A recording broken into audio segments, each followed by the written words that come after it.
The U.S., through the Helms-Burton law, recently has imposed tighter penalties on companies that do business or invest in Cuba in light of the downing of the aircraft. Was their action justified, do you think? Don't get me started on that. Helms-Burton represents an outrageous abuse of power. Absolutely outrageous. How dare any one country in the world think they have the right to punish other countries in their natural economic business and transaction because you are carrying a historical grudge that goes back 30 years? Let us be plain. Forgive me. I regard the U.S. attitude towards Cuba in the following terms. One, I see it as massive hypocrisy. Why do I say that? Look at China. There is no discernible difference between the state of so-called human rights in the state of the philosophical attitude towards government between the two countries. No distinction. China enjoys most favored nation trading status. Mm-hmm. Cuba is the object of the most brutal, sustained, unjust sanctions that we have probably ever seen.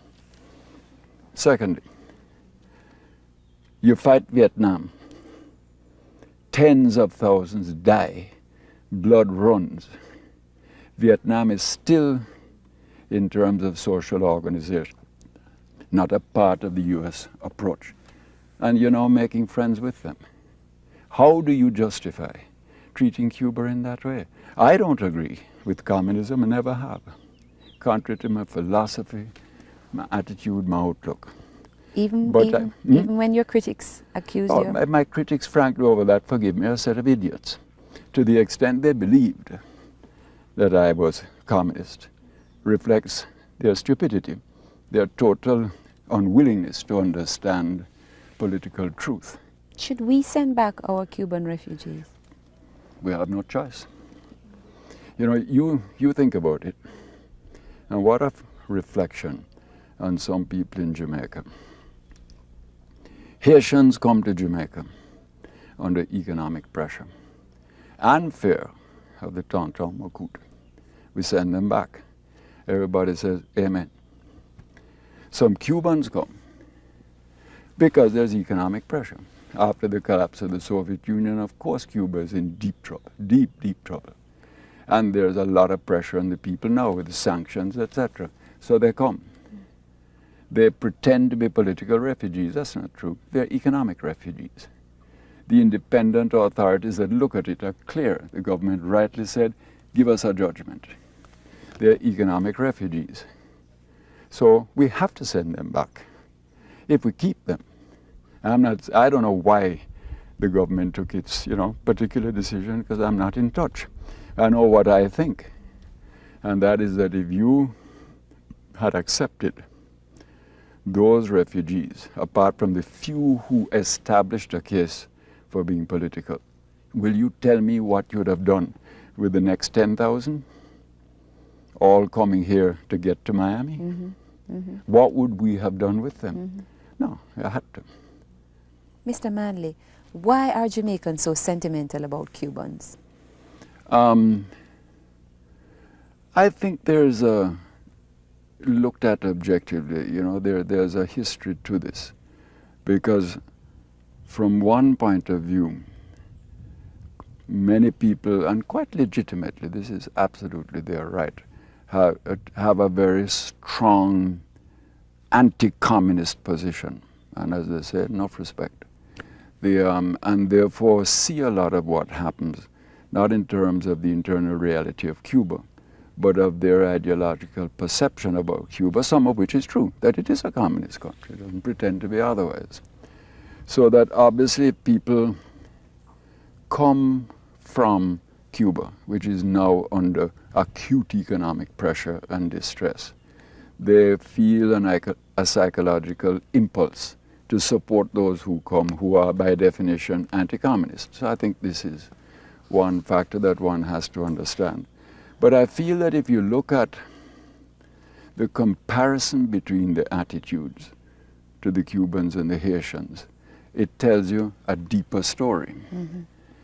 There is nothing that has happened in Cuba after Batista that can begin to compare with the horror that was Haiti and in many ways still is Haiti. The brutality, the Tonton Macoute murdering of people, the slaughtering of people.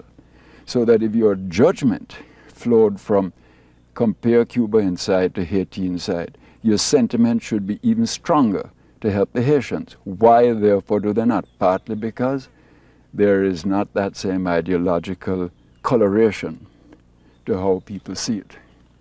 And partly, if you'll forgive me, I think there is at least unconsciously a racial factor. Let's look at the Cuban. The Cubans who come here are, white or high brown. And again, enough respect. I think I'm a rainbow man myself, believe in full right of everybody equally. But Haitians are seen as black, underprivileged, and no adornment to middle class interests. Yes. Now, a lot of people are going to abuse me for saying that. But the fact is I'll take the abuse because they have to tell me why the difference in the attitude to the Haitian and the Cuban. How far in terms of CARICOM have we come? CARICOM needs rapidly to create a situation where there is genuine freedom for the movement of labor, genuine freedom for the movement of capital, and an institutional framework that supports that. Because that's the only way you're going to get your economies of scale and so on and so forth. God knows that's going to be a long enough process as it is. Because what you have to do is look logically at the factors of production and set up a situation that encourages private sector, helped by governments, to create our own cross-border investment and larger corporations. Yes. That is reality. Without that, NAFTA is not opportunity, but threat. With it, you can make NAFTA opportunity. And what you can't do is turn NAFTA back. Within 10, 15 years, there is going to be a Western Hemisphere free trade arrangement.